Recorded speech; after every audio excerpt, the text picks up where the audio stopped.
સ્લગ demolition વિરોધમાં મહારેલી યોજાઈ.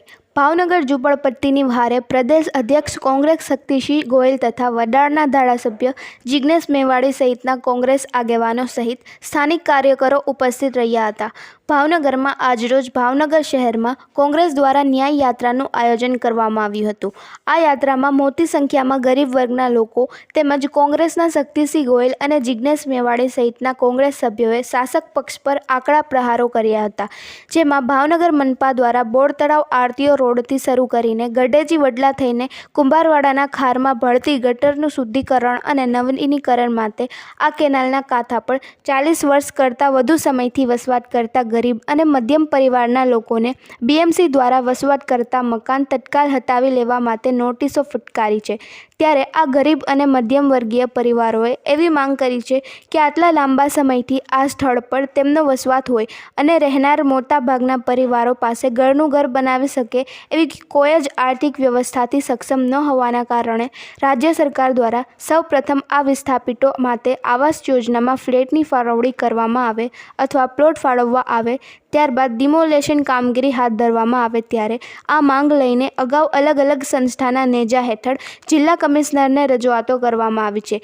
ત્યારે આજરોજ રાષ્ટ્રીય કોંગ્રેસના કદાવર નેતા એવા શક્તિસિંહ ગોહિલ તથા ધારાસભ્ય જિગ્નેશ મેવાણીની સાથે જસોનાક ચોકથી જિલ્લા કલેક્ટર કચેરી સુધી ન્યાય યાત્રાનું આયોજન કરવામાં આવ્યું હતું. આ યાત્રા પહેલાં જસોનાથ સર્કલ ખાતે મહાસભા યોજી હતી, જેમાં ભાવનગર શહેર કોંગ્રેસના અલગ અલગ હોદ્દેદારોએ શાસક પક્ષને બરાબર ફાંસમાં લીધા હતા. તો શક્તિસિંહ ગોહિલે પણ રાજ્ય તથા કેન્દ્રમાં રહેલી ભાજપ સરકાર પર આકરા પ્રહારો કર્યા હતા અને સરકારની નીતિ રીતિઓની આકરા શબ્દોમાં નિંદા કરી હતી. આ રેલીમાં સંભવિત વિસ્થાપિતોની સંખ્યા મોટા પ્રમાણમાં જોવા મળી હતી. જ્યારે લોકો દ્વારા ડિમોલેશનનો વિરોધ અને સરકારી નીતિનો વિરોધ હવે એક મોટો મુદ્દો બની ગયો હોવાનું જોવા મળી રહ્યું છે. ત્યારે તંત્ર દ્વારા હાથ ધરવામાં આવેલ વિકાસ કાર્યો કે ડિમોલેશન પર બ્રેક લાગશે કે કેમ તે આવનારા સમયમાં જોવું રહ્યું. આ રેલી સાથે કોંગ્રેસના દિગ્ગજોએ જિલ્લા કલેક્ટરને મળીને વિસ્થાપિતોની માંગ વર્ણવી હતી અને ન્યાયની માંગ સાથે આવેદનપત્ર પાઠવી રજૂઆત કરવામાં આવી હતી. સંધિ જાગૃતિ ન્યૂઝ તંત્રી જાહિદ મદ્રાસ સાથે રિપોર્ટ ઇરફાન સોલંકી, ભાવનગર.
કેટલાય વર્ષોથી જે લોકો શ્રમિકો છે, મહેનતકશ લોકો છે, પરસેવો પાડીને ઈંટ ભેગી કરીને જેમણે ઘર બનાવ્યા છે, કોઈની બીજી ત્રીજી પેઢી એ જ ઘરમાં છે, એવા લોકોના 1000 કરતા વધારે લોકોના ઘર તોડી પાડવા માટે ભારતીય જનતા પાર્ટીની સરકાર અને કોર્પોરેશને અમાનવીય નિર્ણય કર્યો, જેના વિરુદ્ધમાં અનેક લોકો આક્રોશિત હતા. ભાવનગરના અમારા કાર્યકારી અધ્યક્ષ અને ધારાસભ્ય જિગ્નેશભાઈ મેવાણી સાથે આજે અહીં એ લોકોની તકલીફને વાચા આપવા માટે કોંગ્રેસ પક્ષે અસરગ્રસ્તોની સંકલન સમિતિ સાથે સંકલન કરીને જન આક્રોશ રેલી કાઢી હતી. કોર્પોરેશનના કમિશનરશ્રીને અમે મળ્યા છીએ એમને કહ્યું છે કે સુપ્રીમ કોર્ટે પણ વારંવાર કહ્યું છે કે માનવીય અભિગમ રાખવાનો, કોઈનું ઘર તોડવું હોય તો વૈકલ્પિક વ્યવસ્થા આપવાની. એમણે કહ્યું કે કેટલીક બાબતો એ નીતિ વિષયક છે, હું સરકારને કહીશ, એવું એમને ખાતરી આપી છે.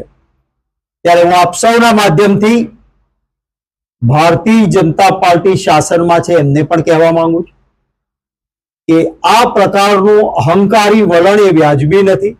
હજી સુધી અસરગ્રસ્તો સાથે ડાયલોગ નથી કર્યો. કદાચ કોઈ બહુ જ જરૂરી હોય અને મકાન હટાવવું પડે એમ હોય તો એને વૈકલ્પિક વ્યવસ્થા આપવી જોઈએ. આવાસ યોજનાના મકાનો તૈયાર છે. વગર ડ્રોએ આવા અસરગ્રસ્ત લોકોને મકાન આપે, પૂરી વ્યવસ્થા આપે તો બહુ જ જરૂરી હોય ત્યાં લોકો તૈયાર છે. બંને બાજુ પહોળા રસ્તા કરવાની જરૂર નથી. આમાં ઘણા મકાનો એવા છે કે જેને કૃષ્ણકુમારસિંહજી મહારાજા સાહેબે આપેલા ઘર માટેની જગ્યામાં બનેલા મકાનો છે. રાવળા હકના આવા મકાનો હોય છે જેનો બીજો કોઈ આધાર ન હોય, આઝાદી પહેલાથી એમને મળેલું છે અને રહે છે. ત્યારે કોઈ પણ જાતના માનવીય અભિગમ વગર આ તોડાય તે વ્યાજબી નથી. એના વિરુદ્ધમાં અમે આજે વાત કરી છે. હું આશા રાખું છું કે કંઈક ડાપણ સરકારને પણ સૂझे, नहीं तो हाय गरीब की कदी न खाली जाए, मुए ढोर के चर्म से लोहा भी भस्म हो जाए. આ હાય છે એ ભાજપને ખાઈ જશે. માટે અમારી માનની જિગ્નેશભાઈ મેવાણી, અમારા એસસી સેલના કન્વીનર જીતેન્દ્રભાઈ પીઠડિયા, અમારા શહેર અને જિલ્લાના આગેવાનો, સંકલન સમિતિના એમના સભ્યો સાથે આજે ભાવનગરમાં એવા ઘણા લોકો કે જે સીધા અસરગ્રસ્ત નથી પણ અન્યાય થાય ત્યારે ભાવનગરની પરંપરા છે કે મને અન્યાય થયો કે ન થયો, બીજાને અન્યાય થાય છે ત્યારે ભાવનગર એક બનીને હંમેશા લડ્યું છે. એ જ પરંપરા આજે અહીંયા જોવા મળી છે. મારા વાલા ભાવનગર વાસીઓનો પણ આ માટે આભાર માનું છું. अच्छा शक्तिभाई માનનીય શક્તિભાઈએ વાત કરી એ પ્રમાણે નામદાર ગુજરાત હાઈકોર્ટ, આ દેશની અનેક હાઈકોર્ટ્સ અને સુપ્રીમ કોર્ટના અનેક જજમેન્ટ્સ છે કે આ દેશના દરેકે દરેક નાગરિકે જીવન જીવવાનો અને ગૌરવપૂર્વક જીવન જીવવાનો અધિકાર છે. એ જ પ્રમાણે રાઇટ ટુ શેલ્ટર એટલે કે રહેઠાણનો અધિકાર એ ફંડામેન્ટલ રાઇટ છે.